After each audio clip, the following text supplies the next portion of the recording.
Golden light pools across the polished wood stage, casting the grand piano in a warm glow that seems to breathe with anticipation. I sit in the third row, program clutched between my fingers, watching my daughter approach the bench with the quiet confidence that always makes my chest tighten with pride. Elodie, my 11-year-old miracle, smooths her burgundy dress before settling on the bench. Her slender fingers hover above the keys for 3 heartbeats. I count them in my own pulse before descending to release the first haunting notes of Clair de Lune. The audience disappears. There is only Elodie, the music, and the invisible thread between us that has strengthened through every hospital visit, every midnight medication check, every triumph against the odds that brought us here. I breathe with her phrases, my lips silently counting the measures as she navigates the familiar waters of Debussy. 1, 2, 3, 1, 2, 3. The ritual counting steadies me as surely as her daily pills steady her. Thina hesitation. My counting falters as her right hand pauses a fraction too long. Most wouldn't notice, but I feel it like a skip in my own heartbeat. Her left hand continues, compensating, but something shifts in her posture. Another stumble, this time more pronounced. Her shoulders tense. The delicate architecture of the piece begins to crumble. I lean forward, suddenly aware of the wooden chair edge cutting into my thighs. The mother radar that has kept Elodie alive for 11 years screams inside my skull. Her fingers lift completely from the keys. In the terrible silence, I see her sway once, twice. Then Elodie crumples, her forehead striking the keys with a discordant crash before she slides sideways off the bench and onto the stage floor. Elodie! The scream tears from my throat before I even realize I'm standing. I shove past knees and handbags, stumbling over feet as I rush toward the stage. Let me through! I'm her mother. By the time I reach her, a small crowd has gathered. The recital coordinator, Mrs. Bennett, fans Elodie's face with a program while a man in a tweed jacket suggests opening a window. Stage fright, someone whispers. Performance anxiety, another voice offers. I push through them all, dropping to my knees beside my daughter. Her face is paper white, her breathing shallow. I cradle her head in my lap, fingers automatically searching for her pulse too fast, too thready. Elodie, honey, I whisper, brushing damp hair from her forehead. Can you hear me? Her eyelids flutter but don't open. Someone call 911. I order, my hospital administrator voice cutting through the murmurs. I reach for her small crossbody purse, fingers fumbling with the zipper to find her medication case, the one that never leaves her side. The familiar blue plastic container clicks open in my palm. The pills look right small, round, white. But 11 years of measuring, counting, and dispensing medication has taught me to recognize the subtlest differences. These are too white, too uniform, too perfect. I hesitate only a moment before touching my tongue to the edge of one pill. No bitterness, just sweet dissolution. Sugar. Ice floods my veins as understanding crashes through me. I look up at the circle of concerned faces, suddenly seeing them all as potential threats. Someone tampered with her medication. I announce, my voice dangerously calm. The crowd draws back slightly, confused. These are sugar pills. Without her medication, Elodie's condition would deteriorate over hours, not minutes. This was deliberate, calculated, timed for maximum public impact. EMTs push through the crowd just as Elodie stirs slightly in my arms. Ma'am, we need to check her vitals, a young paramedic says, kneeling beside us. I nod, but don't release my grip on Elodie. Her name is Elodie Lawrence. She has congenital adrenal hyperplasia. Someone replaced her medication with sugar pills. His eyes widen briefly before professionalism takes over. We'll start an IV right away. How long since her last proper dose? My mind races backward through our morning routine. Elodie at the kitchen counter, counting pills into her daily organizer while I packed her recital bag. The memory crashes into another. My sister Sloane's unexpected visit, her too bright smile as she wished Elodie luck, the way she lingered near Elodie's things while I answered a call from my mother. Approximately 8 hours, I answer mechanically. But she shouldn't have crashed this hard, this fast. Someone wanted this to happen. Here, now. As they lift Elodie onto a stretcher, her eyelids flutter again. Mom? Her voice is barely audible. I squeeze her hand. I'm right here, baby. I'm not leaving you. Over the paramedic's shoulder, I catch sight of a familiar cream-colored blazer slipping out the back exit of the recital hall. Sloan. The pieces click into place with terrible clarity. The surprise visit this morning. My mother's phone call emphasizing the importance of Sloane's upcoming wedding. Sloane's barbed comment about Elodie being the golden child. Rage builds in my chest, a living thing with teeth and claws. Not now, not yet. First Elodie, then justice. I follow the stretcher, keeping Elodie's cold hand in mine, my mind already calculating what comes next. Someone tried to hurt my child, that someone is family, and they have no idea what they've just awakened. 10 minutes later, the hospital waiting room gleams with two bright fluorescents, casting harsh shadows beneath Sloane's expertly contoured cheekbones. She sits with one leg crossed over the other, scrolling through her phone, burgundy nail tapping impatiently against its rose gold case. I stand for a moment watching her. My sister, my blood, the woman who poisoned my child. You switched her medication. My voice cuts through the antiseptic quiet. Not a question. Sloane looks up, blinking slowly like a cat disturbed from a nap. She slips her phone into her purse, the ghost of a smile playing at her lips. Well, hello to you too, Meredith. The pills in Elodie's case were sugar. You replaced her medication with sugar pills. Sloane shrugs one shoulder, the cream blazer rising and falling in a casual dismissal that makes my fingers curl into fists. A little embarrassment might help your kid chill out.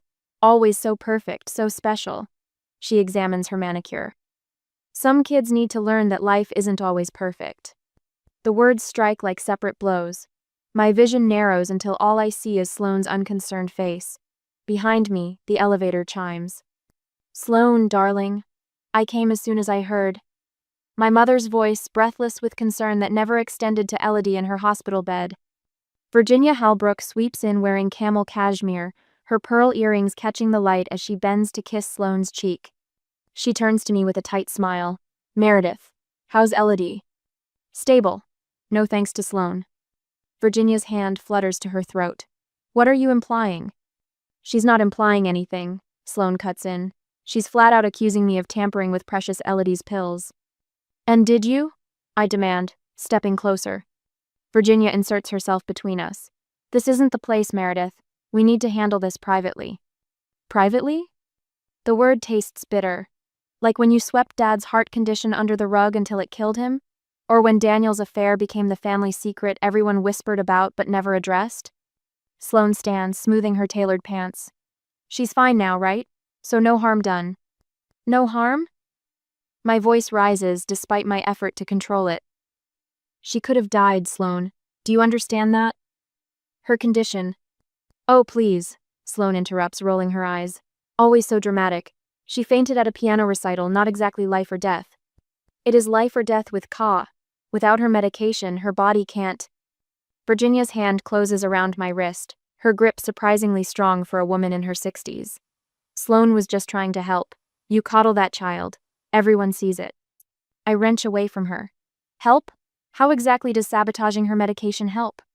Sloane checks her watch, an anniversary gift from our father that she wears despite having contributed nothing to his care during his illness. Look, we have bigger concerns. We can't let this mess up my wedding plans. The venue requires final payment next week. The callousness steals my breath. In the suspended moment, a message notification chimes from Sloane's phone. She glances down, face brightening. Corbin's here. She waves past me. I turn to see her fiancé striding toward us, all square jaw and Brooks Brothers confidence. He kisses Sloane before acknowledging me with a nod. Meredith. Virginia. His smile doesn't reach his eyes. What's this about Elodie? Before I can answer, Virginia touches his arm. Nothing serious, dear. You know how children can be for attention sometimes. For attention? The words escape in a strangled whisper. Corbin chuckles, arm around Sloane's waist. Sloane's always been high-spirited. That's what I love about her. High-spirited? I repeat. She tampered with medication that keeps my daughter alive. His smile falters. Virginia jumps in, her voice honey-smooth. Think about the family reputation, Meredith. About appearances. Something in me splinters. Without another word, I walk away, their voices fading behind me. An hour later, after I assured my daughter was sleeping, I went to the old house. Now, I find myself in my father's old study, the one room in his house that Virginia hasn't redecorated since his death. The leather chair still holds the impression of his body. I sink into it, surrounded by books and the lingering scent of his pipe tobacco that Virginia could never quite eliminate. My fingers trace the edge of his desk, finding the hidden drawer release he showed me as a child. Inside lies his worn leather portfolio. I flip it open, not sure what I'm seeking until I see the embossed heading, Halbrook Family Trust. Pages of legal language blur before my eyes until certain phrases leap out. Meredith Ann Lawrence, sole trustee. $2.5 million in diversified assets. Disbursements for family education, medical care, and significant life events. And there, in my father's familiar handwriting, a note in the margin beside a highlighted section labeled Moral Turpitude Clause. Any deliberate harm to family members results in disqualification from trust benefits. I stare at the amendment date, 3 weeks before his death. My phone buzzes. Tessa. I'm in the hospital cafeteria, she says when I answer. Elodie's still sleeping. The nurse said it might be another hour. 30 minutes later, we sit across from each other, the portfolio open between us. Tessa's paralegal training makes her the perfect ally to decode the dense legal text. Your father made you a trustee for a reason, Meredith, she says quietly. I never knew about Sloane's wedding. I tap the itemized disbursement schedule.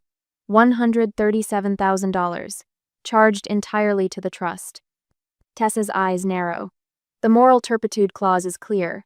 Tampering with medication that could have killed Elodie definitely qualifies. I need to be certain. Beyond certain. She slides her tablet across the table, security footage playing silently. Sloane backstage at the recital hall, Elodie's bag open beside her. We have the tainted pills, Tessa says. We have the footage. We have her confession. What else do you need? I close the portfolio, decision crystallizing. Mr. Halbrook's number. 20 minutes later, my father's old friend and attorney confirms what I already know. The decision is entirely yours, Meredith. With steady fingers, I send the email freezing all trust disbursements, effective immediately. My phone rings 10 minutes later.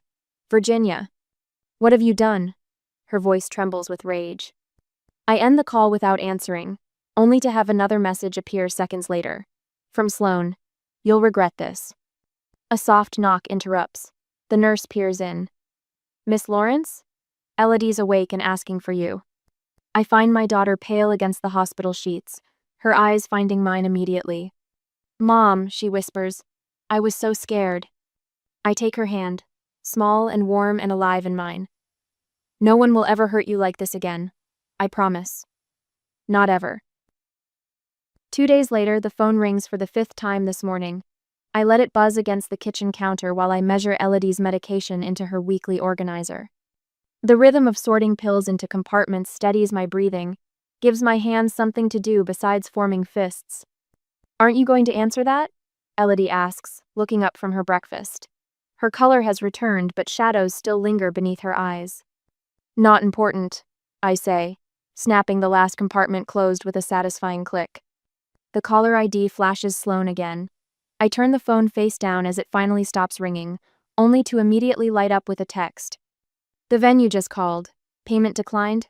What did you do? A flutter of satisfaction rises in my chest, but I swallow it down. This isn't about revenge. It's about protection. Elodie watches me with those wise eyes that seem to absorb everything. Is Aunt Sloane still mad about the wedding money? I choose my words carefully. Aunt Sloane is learning that actions have consequences. Like when I don't practice piano and then mess up at lessons? Something like that. I brush a strand of hair from her forehead. Except what she did wasn't a mistake. It was a choice. The phone buzzes again. This time it's the florist, asking for Sloane. I decline the call without a twinge of guilt. By afternoon, my email inbox overflows with forwarded messages from vendors. The caterer threatening collections. The dressmaker demanding immediate payment. The photographer canceling without a deposit. Each message forwarded by Sloane with increasingly hysterical commentary. I'm reviewing hospital admission protocols when my office door flies open without a knock. My mother stands in the doorway, her pearl necklace perfectly centered, her mouth a tight line of disapproval. Virginia, I say, not rising from my desk. The use of her first name makes her lips purse tighter. How could you? She demands, closing the door with controlled precision. Your sister is devastated. My daughter could have died. She waves this away like an annoying insect. Elodie was never in real danger. You're being dramatic. The familiar dismissal scrapes against old wounds. I've heard this refrain my entire life. Meredith the overreactor, Meredith the worrier, Meredith making mountains from molehills. The endocrinologist disagrees, I say, my voice cool. But I suppose your medical expertise trumps his? This family has survived for 3 generations without airing our dirty laundry, she says, sinking into the chair across from my desk. Your father would be ashamed of how you're treating your sister. The mention of my father ignites something deep in my chest. Don't you dare tell me what he would think. I was married to the man for 42 years.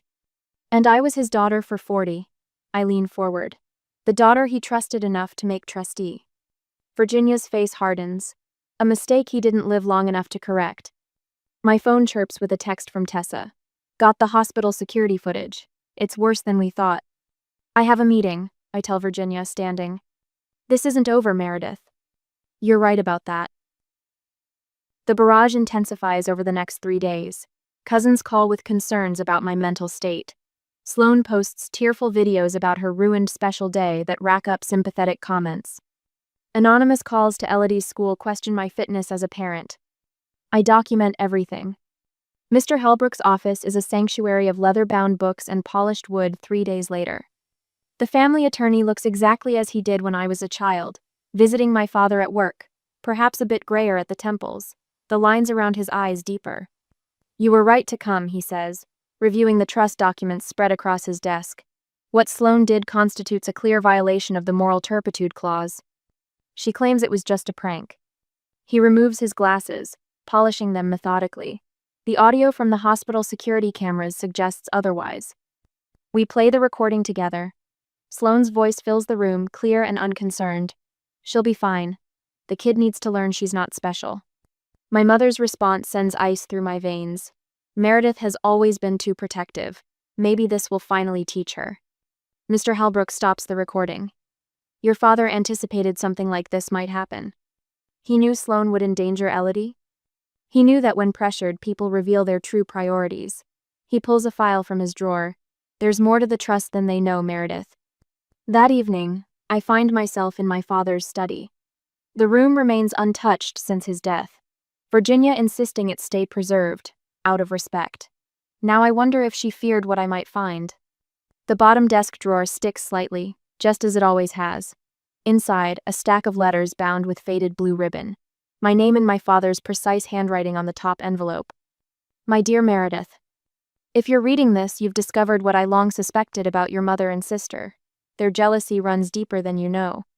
Virginia has always resented your independence, and Sloane cannot bear to see attention directed anywhere but herself. I've made you a trustee because you alone understand what truly matters, not appearances or social standing, but integrity and care for others. Trust isn't merely money, it's a test of character. Be stronger than I was.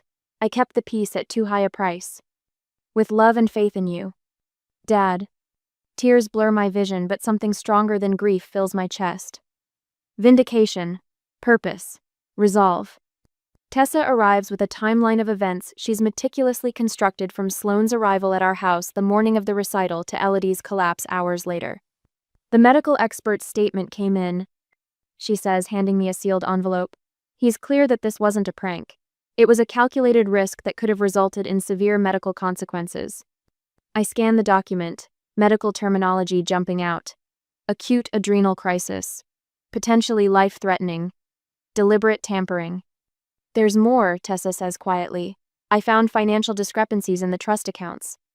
The documents reveal what my father must have suspected: over $70,000 in unauthorized expenses withdrawn by Virginia over the past 3 years. Spa retreats, luxury purchases, weekend getaways labeled as family business. They never thought I'd stand up to them. I realize, the pieces clicking into place. They never thought I'd actually look at the records. What are you going to do? Tessa asks. I gather the evidence into a folder: medical reports, security footage, financial records, my father's letters.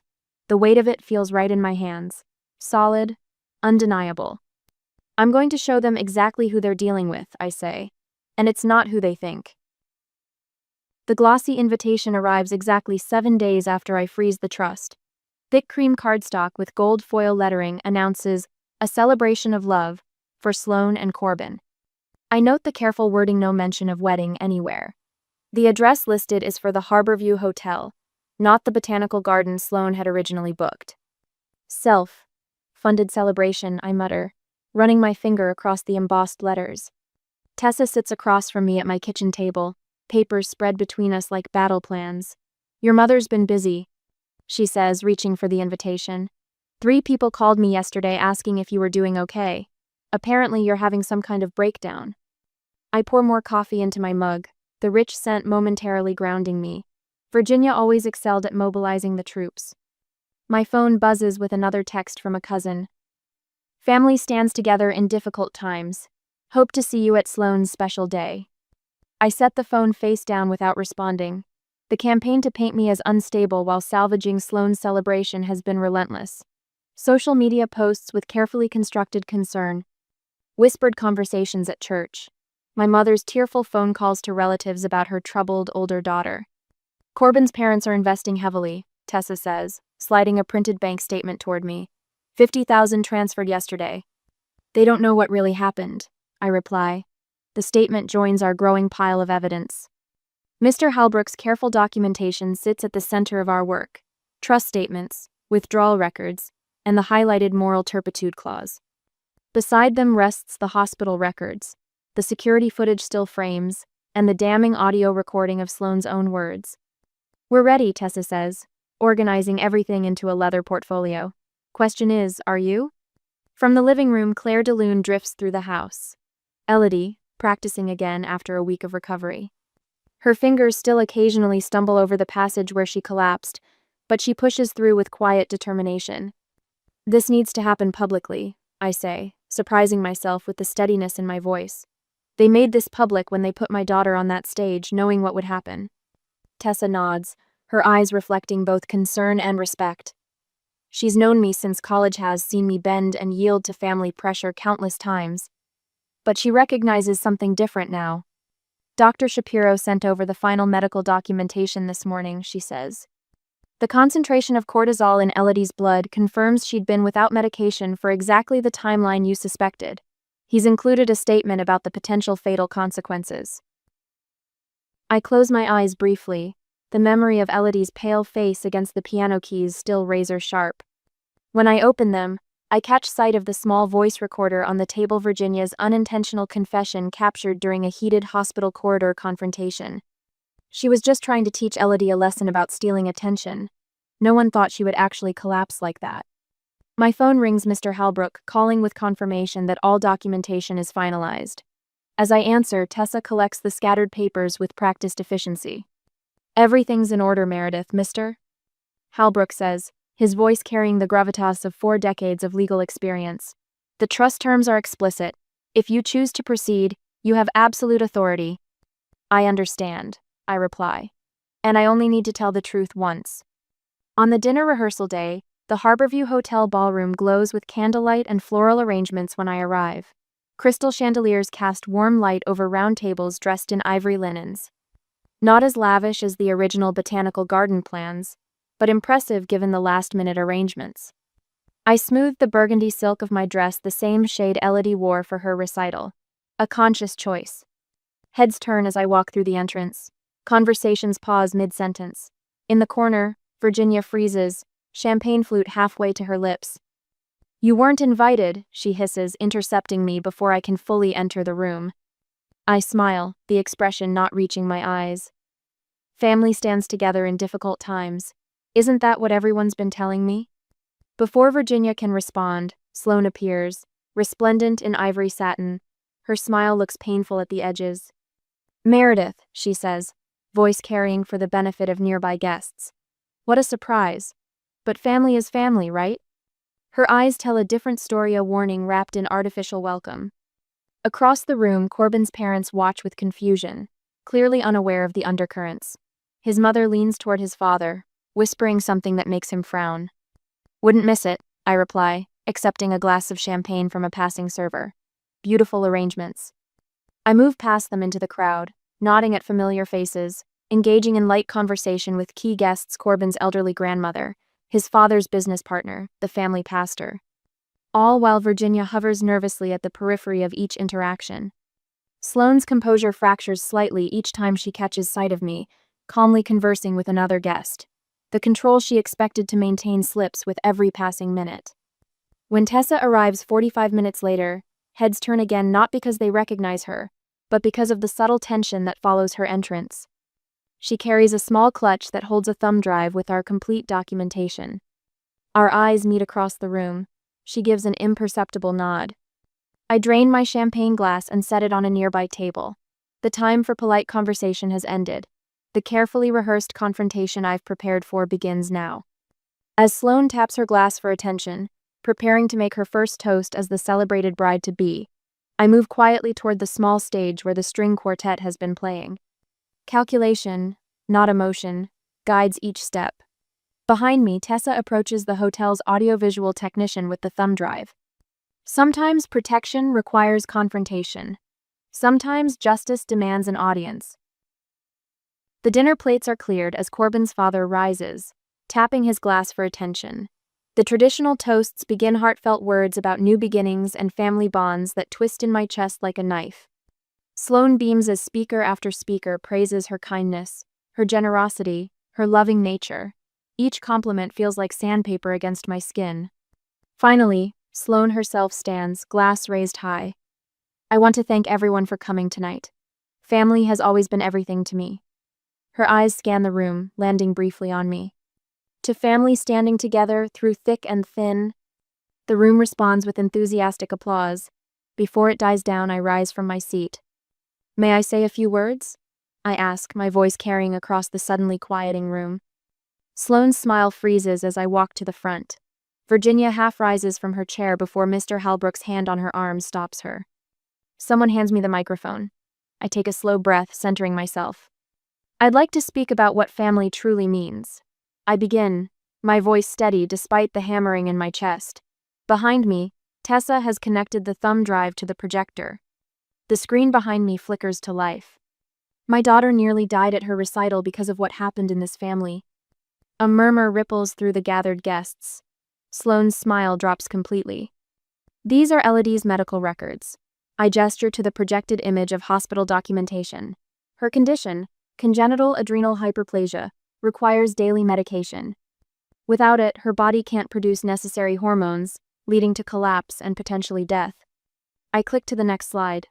Security footage from the recital hall shows Sloane alone backstage, opening Elodie's bag. This is my sister tampering with my daughter's medication case.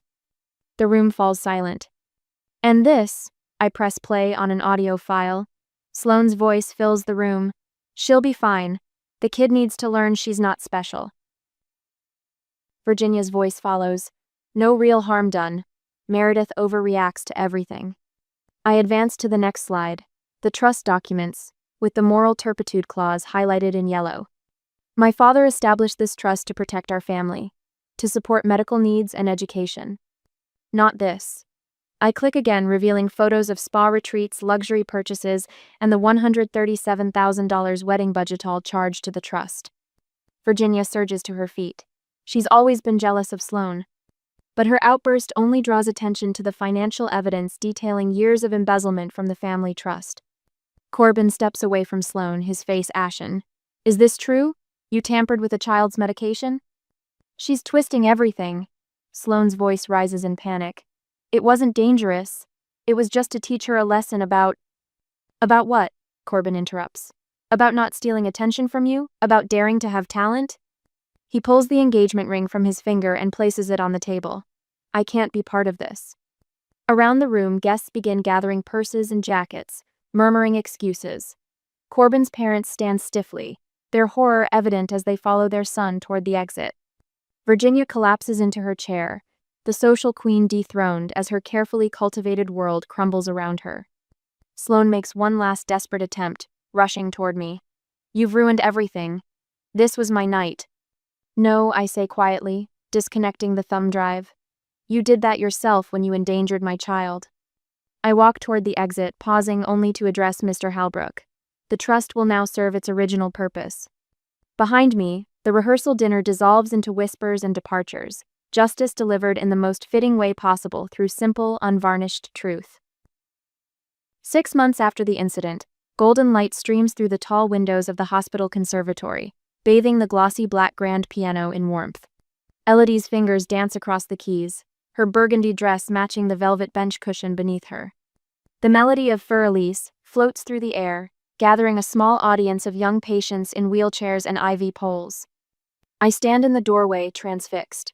My breath catches in my throat as Elodie finishes with a flourish that wasn't there before, a confidence that blooms across her face when the last note hangs in the air. "She's remarkable," Tessa whispers beside me, her shoulder brushing mine. "Harold would be so proud." A lump forms in my throat. Dad always knew she had something special. The children applaud, their thin arms raising with enthusiasm that belies their medical charts. A small boy with a bald head and Superman pajamas inches closer to the piano. "Can you teach me?" His voice barely carries across the room. Elodie slides to the edge of the bench, patting the space beside her. "Of course, we'll start with something simple." I watch as my daughter guides his small fingers to the white keys, showing the same patience my father once showed her. The trust documentation tucked in my bag feels lighter now, papers that transform the Halbrook Family Trust into the Halbrook Children's Music Therapy Foundation. Virginia called. Tessa says, keeping her voice low. She's putting her condo on the market. I nod, unsurprised. The trust audit didn't leave her many options. And Sloan? Portland, last I heard. Corbin's family helped her relocate. I don't elaborate on the restraining order that prevents my sister from coming within 500 feet of Elodie. Some wounds heal cleaner with distance. Across the conservatory, Elodie beams as the boy plunks out a recognizable twinkle twinkle. The other children clap, their faces bright with something that's been too rare in these halls. Pure joy. 3 cousins called this week, I tell Tessa. Suddenly everyone wants to reconnect. Tessa snorts. Amazing how righteousness becomes attractive when it's backed by a multi-million-dollar trust. I'm being selective about which branches of the family tree I water. The sunlight shifts, casting rainbow prisms through the crystal paperweight on the piano, Dad's old desk ornament now serving as Elodie's good luck charm. 6 months ago, I could barely breathe through the panic. Now, boundaries rise strong as castle walls around what matters most. Mr. Halbrook appears beside us, his bow tie as perfectly centered as his moral compass. The scholarship committee approved 5 recipients for the fall program. He nods toward Elodie. Your father always said music heals what medicine can't reach. Next month, Elodie will perform Claire de Lune again. Same recital hall, same piece, but nothing else the same. Not the circle around us, not the trust's purpose, not the woman I've become. We're planning something special for the anniversary recital, I tell him. Elodie's idea, a duet with that young cellist from oncology. Tessa squeezes my arm. From crisis to creation, that's your superpower, Mur. I watch my daughter lean toward the boy, her hand steady over his as they find the next note together. This smaller circle, purged of poison, built on truth, feels more like family than the sprawling tree I was born into. Sometimes, I say, protecting what matters means standing alone, until you discover you never really were.